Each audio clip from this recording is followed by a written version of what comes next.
বৈষম্যবিরোধী শিক্ষার্থী সংসদের জিএস প্রার্থী আবু বাকের মজুমদারকে সমর্থন দিয়ে ডাকসু নির্বাচন থেকে সরে দাঁড়ালেন সমন্বিত শিক্ষার্থী সংসদের জিএস প্রার্থী মাহিন সরকার।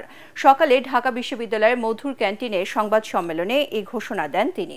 এদিকে ডাকসু নির্বাচনের শেষ সময়ে ভোটারদের মন জয়ে প্রচারণার মাত্রা বাড়িয়েছেন প্রার্থীরা। জুমার নামাজ শেষে উৎসবের আমেজ বিরাজ করে গোটা ক্যাম্পাসে। বিভিন্ন হলের মসজিদে প্রচারণা চালায় তারা। শেষ মুহূর্তে এসেও থেমে নেই প্রার্থীদের পাল্টাপাল্টি অভিযোগ। আরও জানাচ্ছেন মুশফিকুর রহমান। ডাকসু নির্বাচনের আগে শেষ শুক্রবার, প্রচারণারও বাকি মাত্র 2 দিন।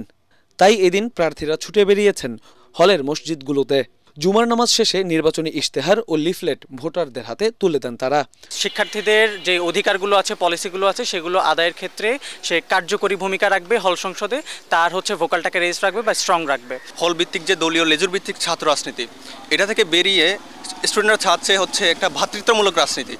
ভোট নিয়ে যখন ক্যাম্পাসে টান টান উত্তেজনা, তখন প্রতিদ্বন্দ্বী বৈষম্য বিরোধী শিক্ষার্থী প্যানেলের জিএস প্রার্থী আবু বাকের মজুমদারকে সমর্থন দিয়ে নির্বাচনী লড়াই থেকে সরে দাঁড়ানোর ঘোষণা দেন সমন্বিত শিক্ষার্থী সংসদের জিএস প্রার্থী মাহিন সরকার।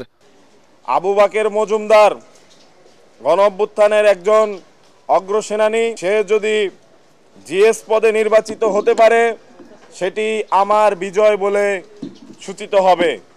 আমি আমার সমর্থন আবু বাকের মজুমদারের প্রতি ব্যক্ত করছি। তবে বিষয়টি রাজনৈতিক উদ্দেশ্য প্রণোদিত বলে মন্তব্য করেন স্বতন্ত্র ভিপি প্রার্থী সাদেক হোসেন।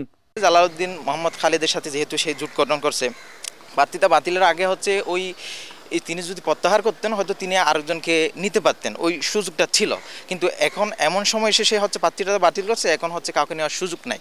এটা আমি মনে করি একটা রাজনৈতিক দূরদর্শিতার মাধ্যমে তারা এই জিনিসটা সামনের দিকে সুনিপুণভাবে আগাইছে। এদিকে জুমার নামাজ শেষে মুহসিন হলে প্রচারণা চালায় ছাত্র দলের ভিপি প্রার্থী।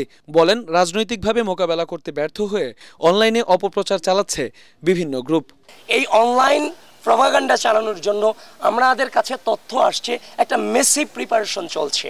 আমাদেরকে রাজনৈতিকভাবে মোকাবেলা করতে ব্যর্থ হয়ে তারা মেসিভ একটা অনলাইন প্রপাগান্ডা চালানোর প্রিপারেশন চালাচ্ছে। সুতরাং গোটা বাংলাদেশ যেন এই ব্যাপারটাতে সচেতন থাকে। একই সময় সূর্য সেন হলে গণসংযোগ করে ছাত্র শিবিরের ভিপি প্রার্থী।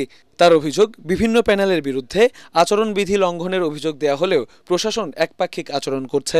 সবাইকে অনুরোধ করব, এই ডাকসু নির্বাচনে আমাদের সবাইকে দায়িত্বশীল আচরণ করা দরকার এবং এর মাধ্যমে আমাদের সারা বাংলাদেশকে একটা চমৎকার বার্তা দেওয়া দরকার। অন্যদিকে সুষ্ঠুভাবে ভোট গ্রহণে বেশ কিছু নির্দেশনা দিয়েছে বিশ্ববিদ্যালয় প্রশাসন।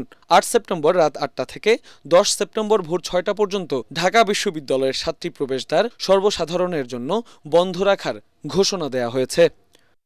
মুশফিকুর রহমান, ATN বাংলা, ঢাকা।